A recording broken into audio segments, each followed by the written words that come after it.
Assalamualaikum warahmatullahi wabarakatuh. Berjumpa kembali dalam mata pelajaran Pendidikan Agama Islam dan Budi Pekerti kelas 5 Sekolah Dasar.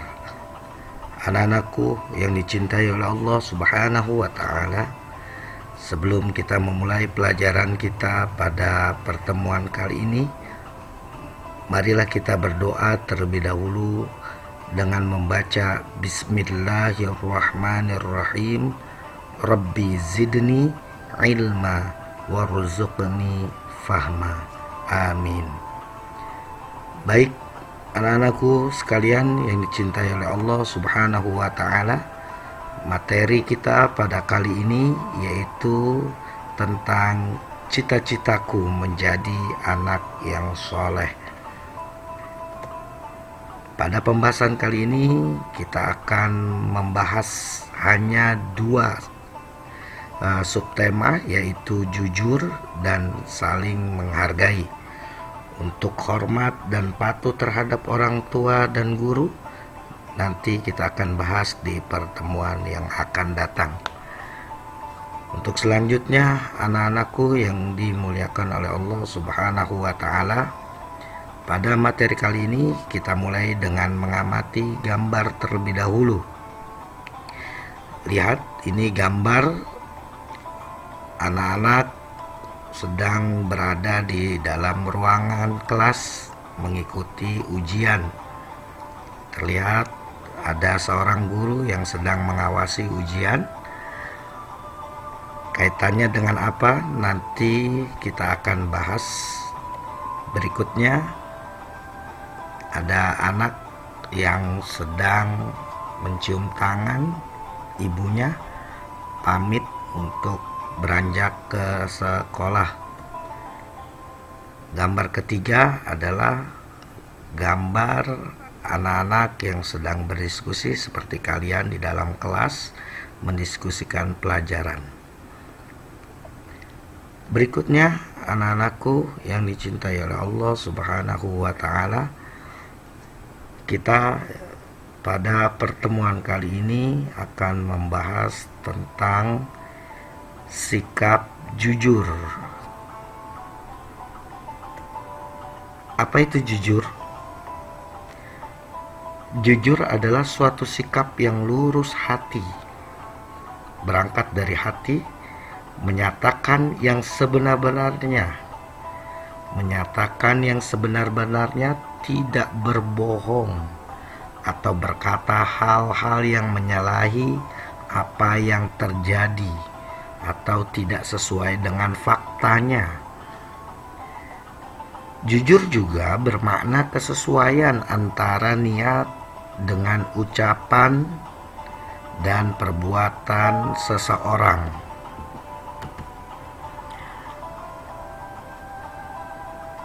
Maka dari sini kita bisa ketahui bahwasanya jujur itu adalah kesesuaian antara niat, ucapan, dan perbuatan. Seringkali niat sudah baik, namun ucapan yang berbeda ataupun perbuatannya, atau sebaliknya, ucapannya sudah baik namun niatnya yang tidak baik, atau sebaliknya, perbuatannya sudah baik, niatnya juga tidak baik, dan lain sebagainya. Nah, ini yang dikatakan kalau memang jujur antara niat, ucapan, dan perbuatan itu sesuai. Di dalam hadis Rasulullah Shallallahu Alaihi Wasallam, untuk menambah kita termotivasi melaksanakan kejujuran, adalah hadis Nabi Muhammad SAW yang berbunyi, taharrus sidqa wa in ra'aitum anna fihil halakah. Kata Rasulullah, pertahankanlah kejujuran sekalipun engkau melihatnya bahwa di sana terdapat kehancuran. Namun Rasulullah SAW katakan, fa inna fihin najah, padahal sesungguhnya di dalam itu terdapat keselamatan. Maka sebaliknya Rasulullah melanjutkan sabdanya, wajtanibul kidba, maka hindari olehmu kebohongan, dusta, wa in ra'aitum anna fihin najah, sekalipun engkau melihat di dalam hal tersebut ada keselamatan, di dalam kebohongan itu kau lihat seolah-olah ada keselamatan, fa inna fihil halaka, maka sesungguhnya di dalam kebohongan itu adalah terdapat kehancuran. Maka pertahankan semampu kita, sekuat kita untuk kita bersikap atau berkata jujur. Hadis ini diriwayatkan oleh Ibnu Abi Dunya. Berikutnya, jujur kita akan membahas kepada 3 bagian. Yang pertama, jujur kepada Allah Subhanahu wa Ta'ala. Tampak di hadapan kalian ada seorang anak yang sedang melakukan sujud, tentunya dalam rangkaian sholat. Pertanyaannya adalah, kamu mengakui Allah sebagai Tuhan? Tentu saya yakin kamu mengakui bahwa Allah sebagai Tuhan. Lantas pertanyaan berikutnya, jujurkah pengakuan kita? Kalau kita mengakui bahwa Allah Subhanahu wa Ta'ala sebagai Tuhan satu-satunya yang patut kita sembah, apakah betul kita menyembah Allah Subhanahu wa Ta'ala sesuai dengan perintahnya sehari semalam 5 waktu? Dikembalikan. Bila tidak, dikembalikan kepada kita semua menjawabnya. Bila tidak kita melakukan dalam sehari 5 waktu, maka kita masih belum jujur kepada Allah Subhanahu wa Ta'ala. Maka di sini ciri-ciri jujur kepada Allah, selalu mentaati perintah Allah Subhanahu wa Ta'ala dimanapun dan kapanpun. Hal ini tentunya anak-anakku sesuai dengan pengertian dari iman. Iman itu adalah tasdiqun bil qalbi, meyakini dengan hati, wa qaulun bil lisan, dan mengucapkan dengan lisan, wa amalun bil arkan, dan mewujudkan dengan perbuatan. Maka kalau kita bisa mewujudkan pengertian iman ini, maka kita sama saja sudah jujur kepada Allah Subhanahu wa Ta'ala.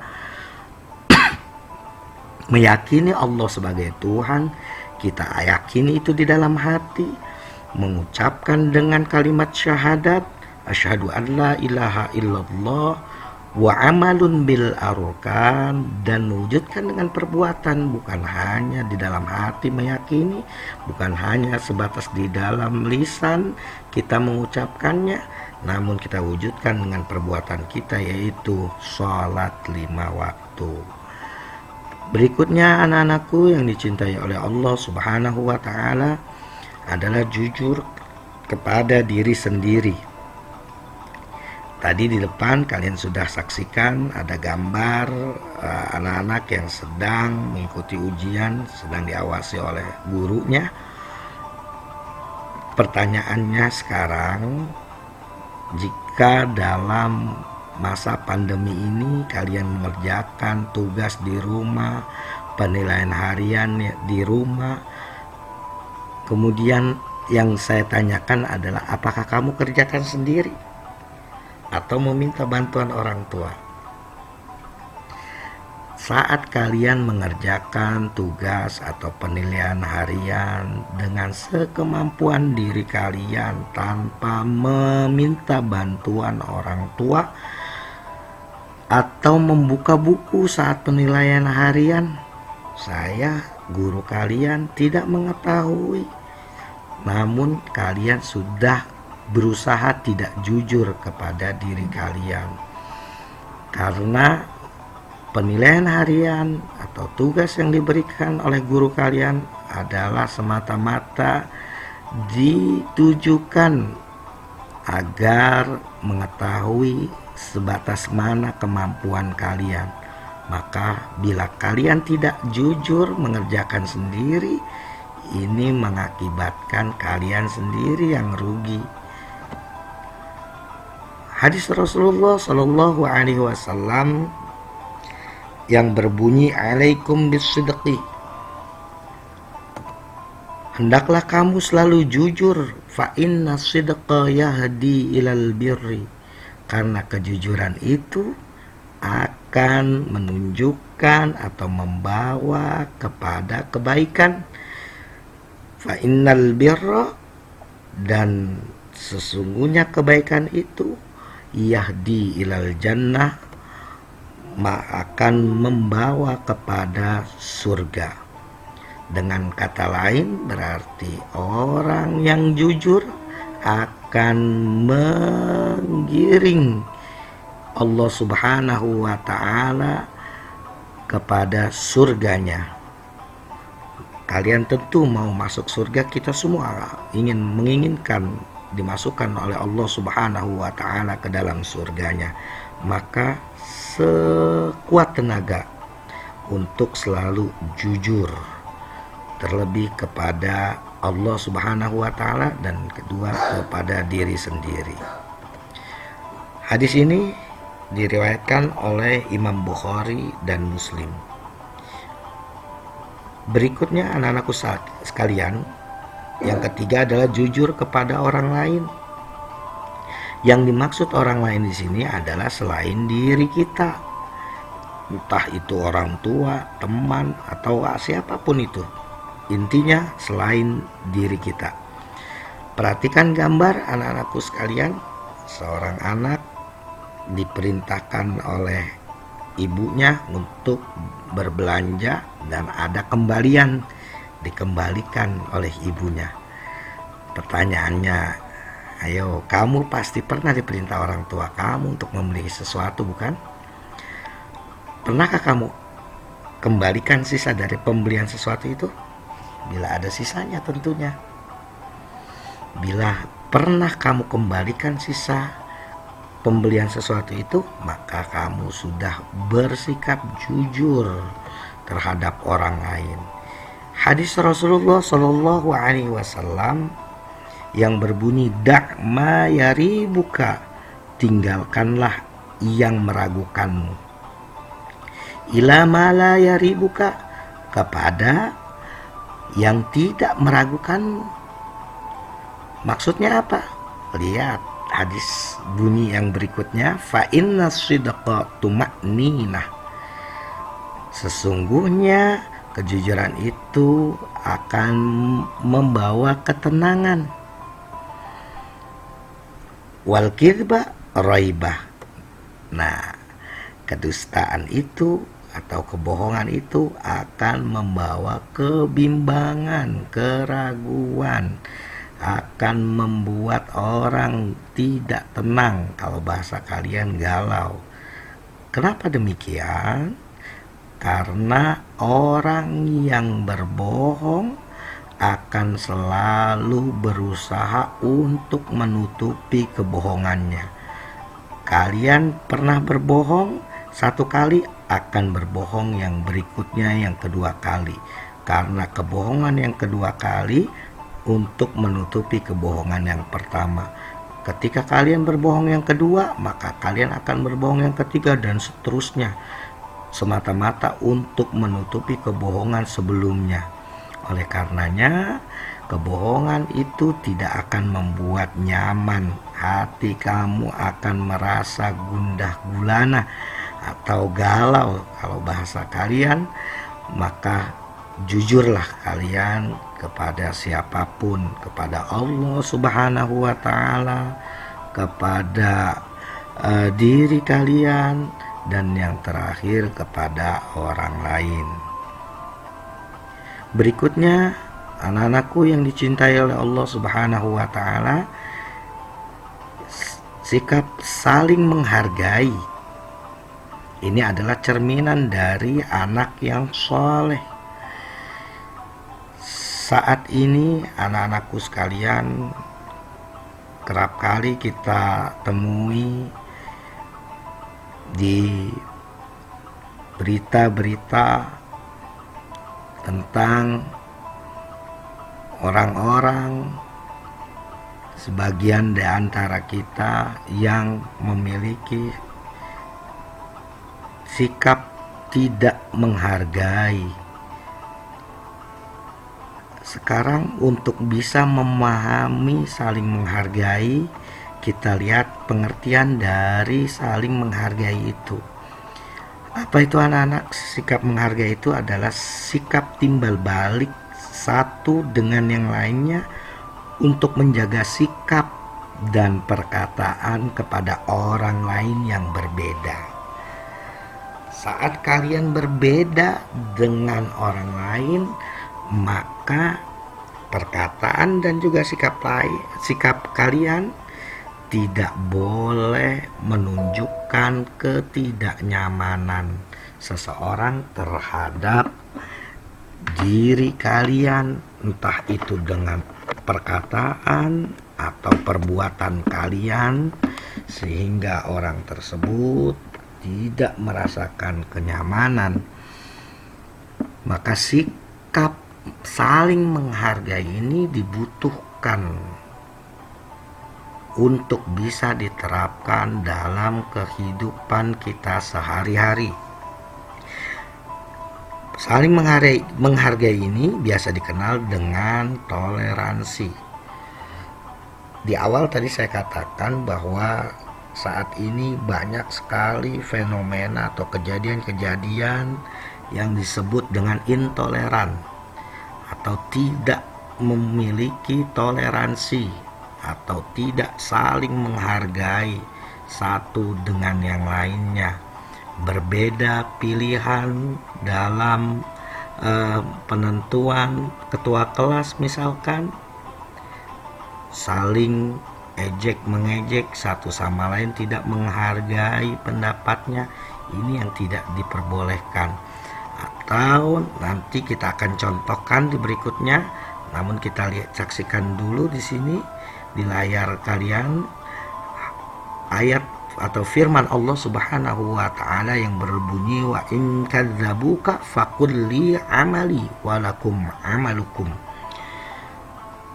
Kata Allah Subhanahu wa ta'ala, wa in kadzabuka, jika mereka mendustaimu wahai Nabi Muhammad, fakul, maka katakanlah, li amali, bagiku perbuatanku, pekerjaanku, walakum amalukum, dan bagimu pekerjaanmu atau amal kamu.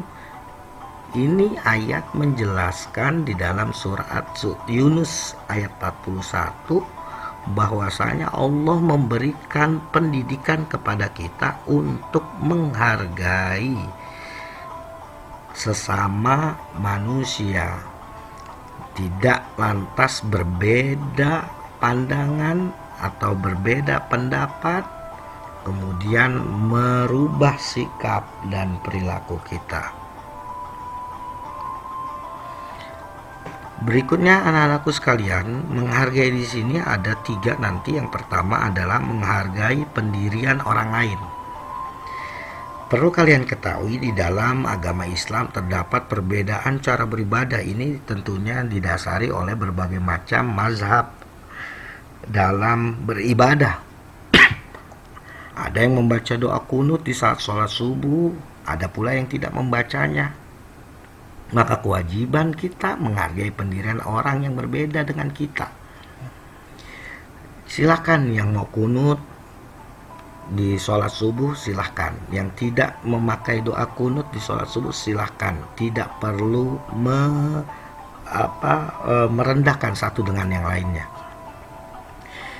Sekarang ini kan banyak sekali anak-anakku sekalian, orang-orang yang mudah sekali mengatakan bid'ah, dikit-dikit bid'ah, padahal dia juga tidak mengetahui landasan orang melakukan hal-hal tersebut. Katakanlah tahlilan atau maulid Nabi Muhammad SAW dikatakan bid'ah, padahal orang yang melaksanakan amaliyat tersebut mempunyai dasar-dasar yang kuat baik dari Al-Quran maupun Al-Hadis.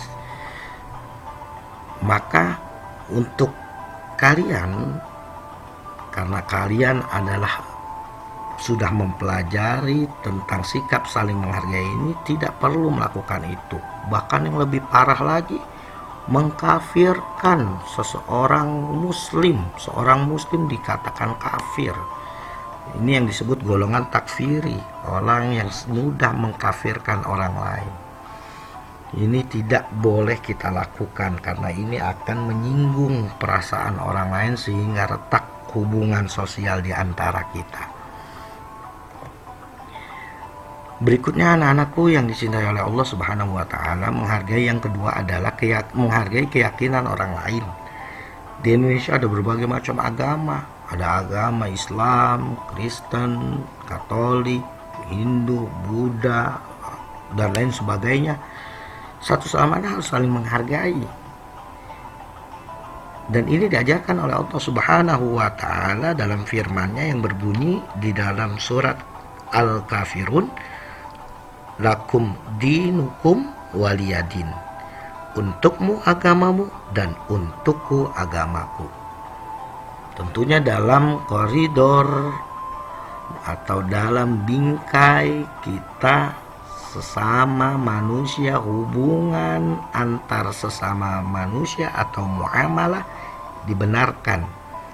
Kalian bermain dengan orang atau teman kalian yang dari agama selain Islam, silakan. Namun untuk masalah akidah jelas, untuk masalah ibadah jelas tidak boleh kita mengikuti ibadah mereka, dan mereka pun tidak perlu kalian paksa untuk mengikuti ibadah kita selaku umat Islam. Dan ini pun dijelaskan di dalam firman Allah, la ikraha fid din. Tidak ada paksaan di dalam agama. Begitulah Allah Subhanahu wa taala mengajarkan kepada kita untuk saling menghargai keyakinan orang lain. Untuk yang ketiga adalah menghargai pendapat orang lain. Kamu tentu pernah berdiskusi saat pembelajaran. Di dalam diskusi tersebut tentu terdapat perbedaan antara kamu dengan teman-teman kamu. Dan ini tidak perlu saling menjatuhkan atau mengejek pendapat teman kamu yang berbeda dengan kamu.